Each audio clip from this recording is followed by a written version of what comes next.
I want to make this quick video. My name is Hank Munzer. I know most of you know me that follow me on Facebook. I'm going for the judge today at 2 p.m. in the District of Columbia. I thought my court case would be over yesterday. Here it is Wednesday. I'm going back there, and I think at this point the judge will make a ruling. There's a lot going on. There's been a lot of exposure, a lot of fraud that I've been uncovering. The question is, how do you present the evidence? But in case I don't get back on Facebook, in case I'm arrested for some odd reason, people need to know some other facts, especially other people in January 6 cases. So I think I have a decent judge, but like anything else, what's considered good and what's considered reasonable, that's up to determination. So I'm just praying the judge does the right thing and considers all the facts, because I went through a bench trial, because I know that you can't get a fair trial in DC with a jury. Although that may be changing, because there's a little bit of, there's a few situations going on right now where people are starting to wake up that not everything is quite as they thought it was. So anyhow, in my case, there's several things that we've exposed.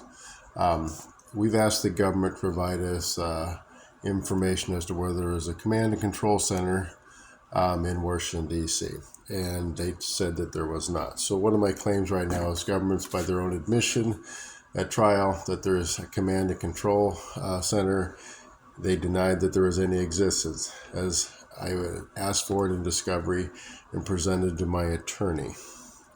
Number two, I was charged with interrupting official proceeding, government's own admission. Congress was out of session at 2:30, and I was not there till 2:45, so it should make the charges mute. Number three, government's own admission. I could not be trespassing as there were no barricades and signs, and this was sent into evidence admitted by the FBI themselves. Number four, government may claim that I should not be there or remain in the building. I do this all the time in Montana. I freely come and go to my own Capitol building, and you guys have been there. You know what that's like. There's no security. There's no checkpoints. We have pretty much no crime. And as most of you know, we leave our doors unlocked, keys in our vehicles. And as you know, I don't lock my doors, and we have more guns by percentage than any state, and we have less crime. We have peaceful protests at our Capitol. We come and go and see our elected officials, no security or checkpoints. So what they try to claim is that I should know that this is the way it operates in DC, and that somehow I'm violating the law. One, it isn't posted, it's not marked, there's nothing there. So there's a lot of assumption and presumptions. And so I go into Washington, D.C. code. If there is no plan or is not properly marked, there is no trespassing. This is in their own code. No violation or any use of force.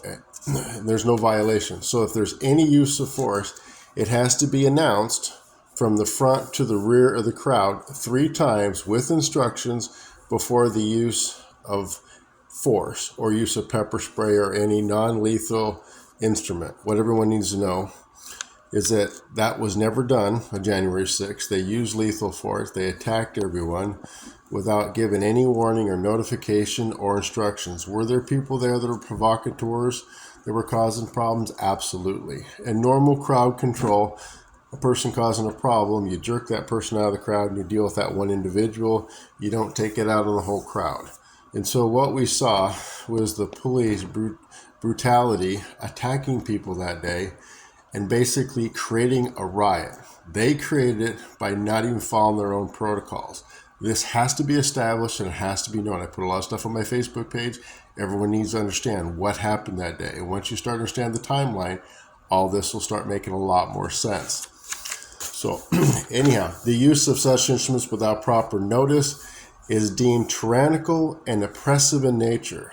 Those employing such measures without proper notification are considered liable. I need everyone to understand what's going on here. The government has now placed them in a situation where they have created this problem, and now the liability falls on them. Number 6, I was denied discovery.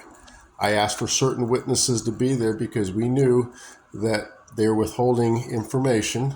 If I can't prove it, I can't charge them for a Brady violation. So I asked for certain witnesses to be there, which they failed to allow me. These are people with the Department of Defense and the NSA, and we were going to set up a skip to bring in classified information. Even if I brought classified information forward, it would be illegal under the law without putting those things in place. So one, I asked for the existing command and control center, which they told me did not exist. And then they said that it did exist in my court proceeding. So once again, through discovery, they failed to give me that information, and then they admitted to it.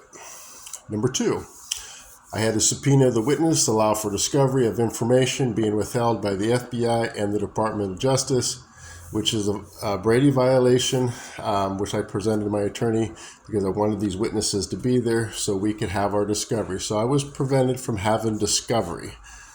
That's another note. Another thing is, there was one of the other guys that was with us in our group. His name was Boyd Camper. He went through a plea deal. He also went into the building, into the Capitol building, and he basically, I think he got 30, maybe a little more days than that, but somewhere in that ballpark. Not charged with any felonies, misdemeanors, okay? And in his situation, because he plea bargained, that's what he plea bargained to, he was never charged with any felonies. And what's happening, and we saw another court case with a good, well, I'm going to call him a good friend because we got to know each other since we've been here in D.C. He basically had non-felony charges, and as soon as he decided to fight it, they added felonies to it. This is what they're doing when anyone challenges the narrative. This is weaponization of the government for anyone who opposes the narrative. And at this point, we just need to expose it. I need people to understand what's going on and the level of deception. I have so much more information that I'm going to release pretty quick. I think it'll blow everyone's mind, but I want everyone to start thinking about what's going on, what's happening in my case. I am going to release the videos of the Capitol that day when I was assaulted. I was assaulted 2 times by an officer. And there was being struck with a baton, one over the head, the other being poked with a baton one-handed, which is illegal for them to do. That's not counting the other violations they had, which is obviously using pepper spray and spraying and everything else. When I was not creating any problems, they basically attacked us. They didn't announce, they just sprayed us. And that's what made the crowd really upset because they were being attacked. And I even said on the stand, I said, I'm the type of person that if there was 20 or 30 people attacking someone, I would jump in and help them. If I saw an officer down, I would jump in and help him if he was getting beat up. But I'm also the guy that if an officer's beating the hell out of somebody, I'm the guy that'll step up to the plate and take the officer out. So I want people to understand, even if someone was in an assault situation with an officer on January 6th, we have a right to self-defense. The question is who initiated it? That's the question that needs to be asked. If the government did this and didn't follow protocol, you have the right to self-defense. And what they're doing is crucifying people from January 6th that actually defended themselves. Matter of fact, I'm in a trial case right now with 2 individuals, and they were praying next to a fence, and they were assaulted by an officer. She was assaulted. Her husband, who's a pastor, reached up to grab the baton or the hand of the officer. He's getting charged for assault because he interfered from her being struck when she had her back turned to the fence, and the trial's going on right now and the evidence is coming out. These are the kind of things that are happening. It's like the police can get away with anything even if they're in the wrong. The narrative needs to shift. I don't mind someone being charged if they've done something wrong or they're the assaulting party. But to have someone like an officer be able to get away with it because he has a badge or a gun is completely BS. And this fraud needs to be exposed. This is why I put this video together so everyone understands what's happening here in DC. We're going to take them down. It may take a little time. It may happen quickly. I can't say how this is going to go down. But the world's going to know. They're not going to block it. They're not going to hide it. We're going to make this go viral. We're going to expose the fraud.